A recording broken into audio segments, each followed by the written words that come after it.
reports. Today we have bolt action, the Americans versus the Japanese. This is the setup of the table. We are at Game Empire, Land of 1,000 Games today. Our scenario will be for the Americans to clear the road, so they need to push all Japanese pieces at least several inches away from the road by the end of the game. Let's take a look at our forces. On the American side, we have a regular infantry unit along with a mortar and a jeep. On the Japanese side, something very similar, except we have a heavy machine gun, it looks like, up there.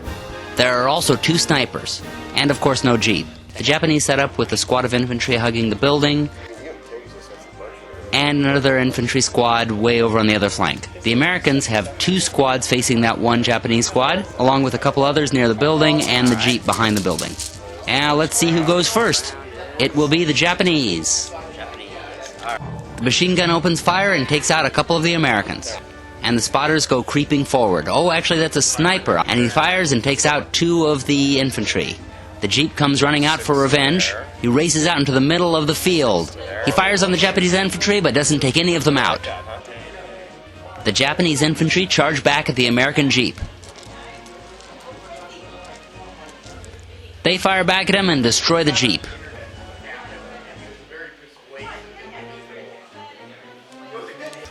The American infantry on that same flank comes rushing out of the woods.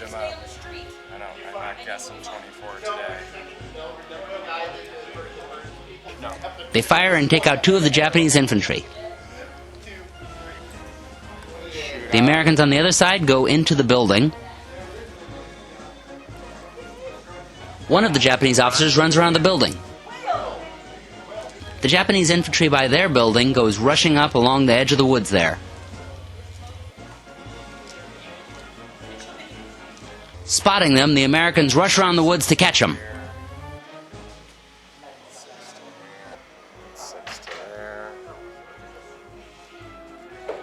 They fire, and look at all those 1s and 2s. Oh my god!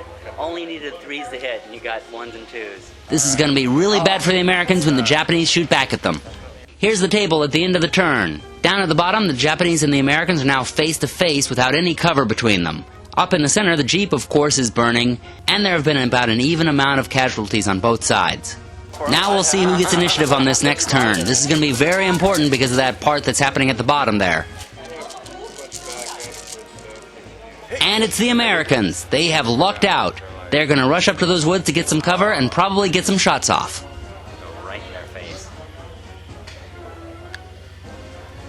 They fire and get a couple hits on the Japanese. The Americans on the other flank go to the edge of the woods, and it looks like they're going to fire the Japanese. You're in the regular long range. They manage to take out 2 of them. Now for the Japanese. On the other side, the commander goes rushing forward. Hi! I'm within 6. So you automatically. And the rest of them go bonsai charging right into them. I have a Bonsai! anyway, so I wouldn't be able to do that anyway. 3, so you win. And it pays off. They kill off the Americans on that flank, 2 guys. taking only 2 casualties themselves.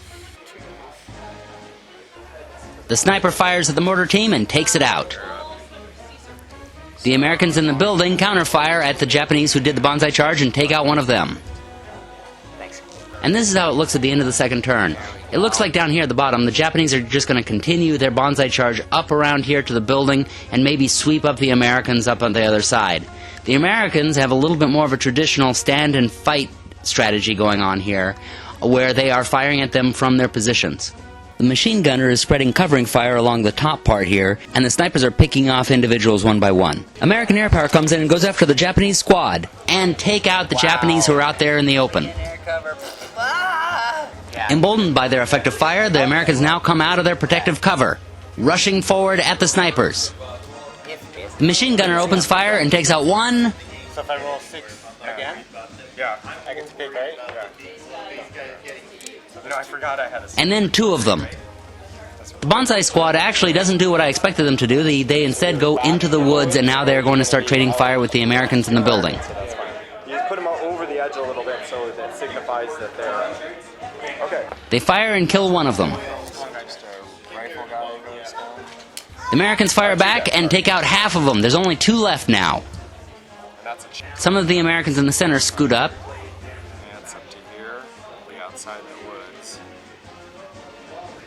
And now a Japanese, I think it's a commander, he settles up to the fence. He went around the other side of the building as the rest of the squad.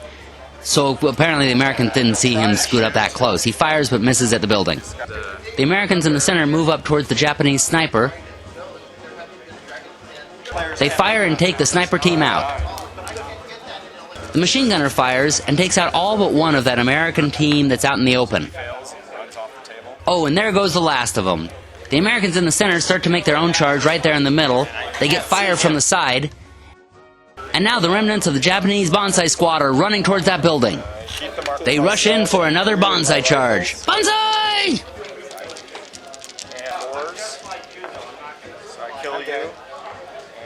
They managed to kill one American, and they managed to kill themselves. They apparently were the suicide squad. The Japanese machine gunner now fires, and he takes out another American. The lone American that made the charge fires at the sniper and takes out his assistant. The Americans continue to rush down the center there, right at the machine gun. That seems like suicide. And the Americans that are at the building come out of that towards the fence, which also could be suicide. However, this scenario calls for them clearing the road. And they do indeed clear the road by taking out that one Japanese character that was by the fence. One of the Americans in the center goes into the woods. Oh, and he spots a sniper who I missed before that was over there. The machine gun fires and takes out a bunch of the Americans that are in the woods. And the Japanese commander, who didn't go with his bonsai troops, goes inside the building to contest the road. It's actually all going to come down to that because the Americans have cleared the entire road except for that one spot. It's all going to come down to the Americans that are down by the fence, whether or not they can clear the commander from that building. So the Americans hop the fence and rush towards the building. They fire at it, and they are not able to hit the commander. So, technically, the Japanese win. Even though the Americans were clearing the Japanese from the field and were clearly winning the game, because the scenario technically calls for the road to be cleared, and since the Japanese player has somebody close to the road, albeit it is one single stand, a commander, he still technically wins because the entire road has not been cleared. And so, it is a Japanese victory. So here are our MVPs for the game. The Japanese player has chosen the machine gunner, who took down a lot of the Americans close to the center, especially those who were rushing out into the open. And for the Americans, it is the 3 surviving infantrymen who were down in that building, who then rushed the other building. Sure, they were not able to take out the commander, but they did clear off that bonsai squad and would have taken care of the commander in another turn or so. So that's it for us here at Command Combat Battle Reports. We thank you all for watching. Be sure to push the button to subscribe. You can see it right there on the screen. And watch our many videos. Happy gaming, everybody!